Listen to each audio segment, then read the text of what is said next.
what I'd like to do right now, and Yep. I don't know if I can, I'll mark this down Sure. in terms of what time is, you know, since we were talking about legacy and, you know, what we're both doing respectively, you know, where we want to go with this. This is that opportunity, maybe for the next 10 minutes to just, and I don't think anybody would want to listen to it for much longer than that, but like riff on our vision and what we believe to be our future for what we are both doing respectively in the built world, and also our concerns for the environment and our understanding of supply chain and individuals, builders, workforce, labor, design efficiency.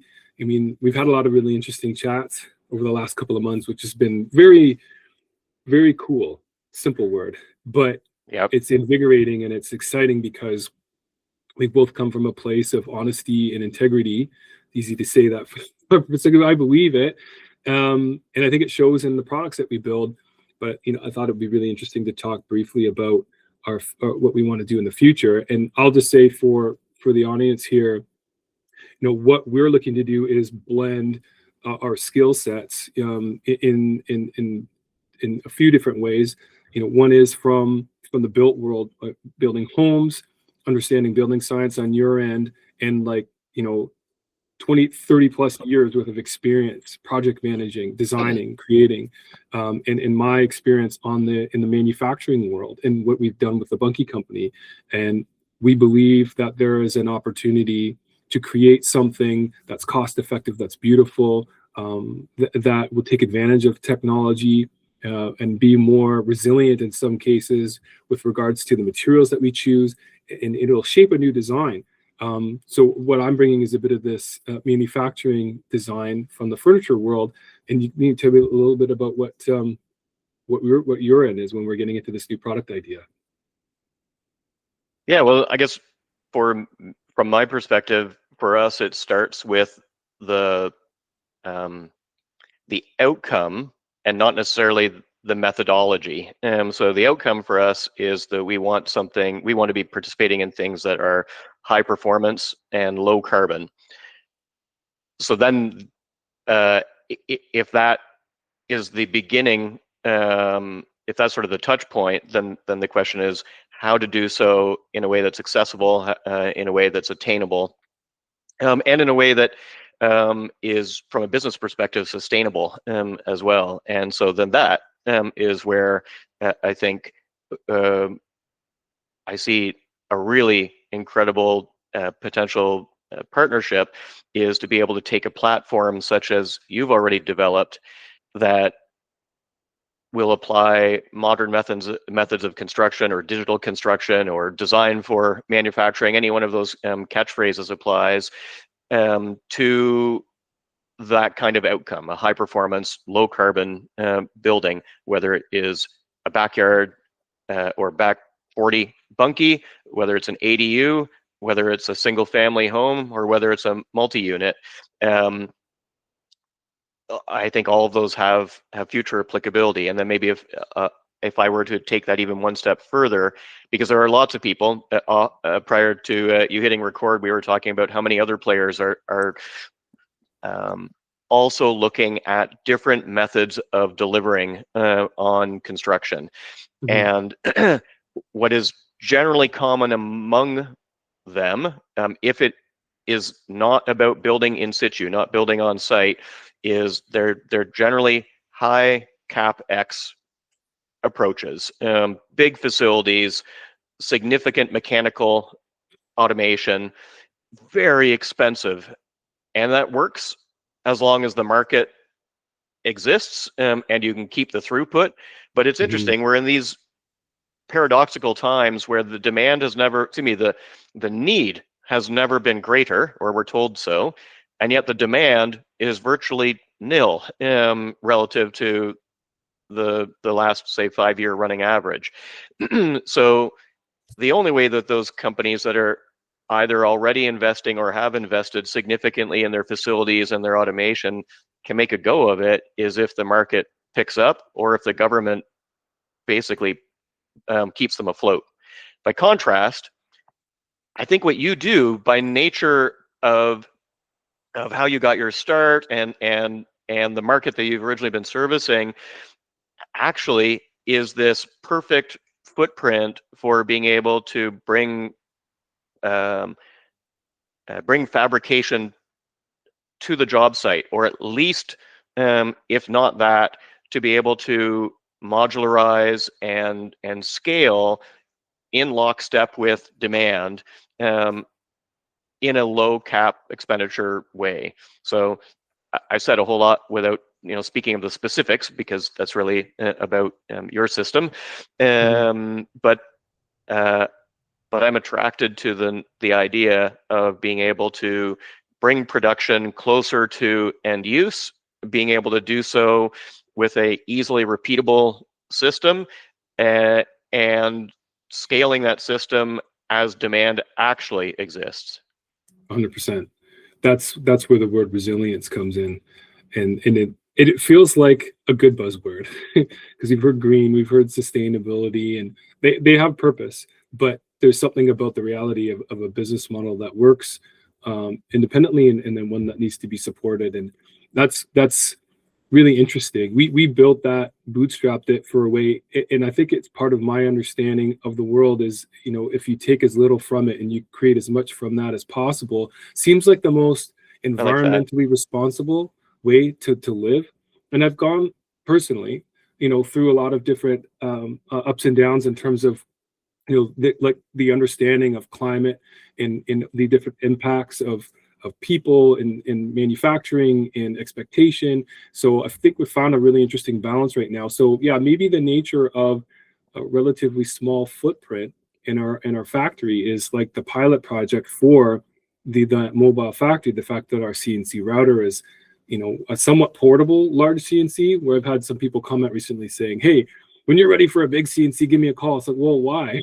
I've used those before. They're obscenely heavy. They need a lot of configuration and calculation, and this thing works just fine, and I could move it around to different places. So yeah, that's where we're going with this, and in the construction methodology borrowed from furniture manufacturing. And it's been somewhat expensive for us to build. I mean, not expensive, but less cost effective, in the sense that we're building from a high volume prototype but production like scenario, where volume is required for any manufacturer in order to create increased profitability. We're doing well with it, but we can do better. And that's where I think what we're talking about right now is, what can the demand be for more units? How can we create a more sophisticated version of this, getting into scaling sizes, because currently we're building bunkies, no permit, or now just recently permitted, the one that you're in right now. Yes. Just under 200 square feet, like getting into legitimizing this digital sort of vector-based construction methodology, which can be expensive at this point because there are very few people doing it, but its potential, because it already proves itself in the market as a metric for making manufacturing work at a high volume, it can definitely do that for homes. And I think that's what you're talking about there, and that's what I saw, and I really wanted to prove it at this scale. And we've got a couple hundred of these across North America, and it seemed like after our conversation and what's happening in the market, and seeing the thought of bigger is better, if you build it, they will come manufacturing wise, but then you have these ebb and flows. Like, this seems like a really interesting, like a holistic solution to that can expand. You can use the site to some extent, as opposed to always having the overhead of the factory, Exactly. or having multiple pods. We've always talked about having outcroppings of our building style, and instead of ingredients like our equipment in different places. So that's what we're talking about right now. And our first idea is in the realm of building ADUs, if I'm not mistaken. If I can go so far as to say, and that's a nice place to be, because we're getting a bit further into proving like a full single family detached, or maybe you could talk a little bit about those future visions, because that's your wheelhouse. About those distinctions? Sorry, is that what you said? About the future use. We were talking about ADUs, but you're talking about multi-unit buildings. Like, there are other things that are possible with this, but we're our discussion, and you know, people are curious and watch this, and they see you build big homes and we build little bunkies. What are we going to build? Well, we're aspiring to build something in the middle. That's right. Yeah, Right. at least for sure in the near term, that's so. And there are probably a few reasons for that. One is, you know, the general notion of walking before you run, and be able to prove it out. That there you just stretching the building to a certain extent, we know is plausible and repeatable with a low likelihood of introducing unknown unknowns. But once you start adding more functions to it, an additional story, when it is permanently occupied and heated, and the humidity that comes along with that, all those things are technical elements that we'll want to be able to resolve. And at the same time, we want to be able to do that before we were to take on something that might be a little too big. But additionally, I'd say that in the Ontario context, at least, the only current real growth market for anything other than large mid-rise to high-rise multi-unit residential buildings is ADUs, accessory dwellings.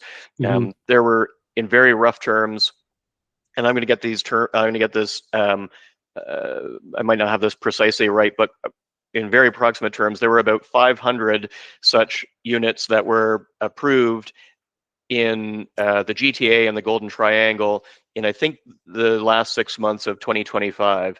And by contrast, there were only about that many detached single-family homes built across that entire area as well. Wow. Which represents, on the single-family home side, that is about an 80% decline over the 5-year running average.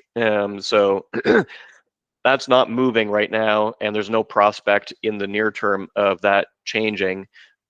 And at the same time, as we said at the outset of this conversation, and people know in general, there's still need, and that need is for something that's attainable, which typically is a smaller scale, and ADUs definitely open that door. Yeah, agreed.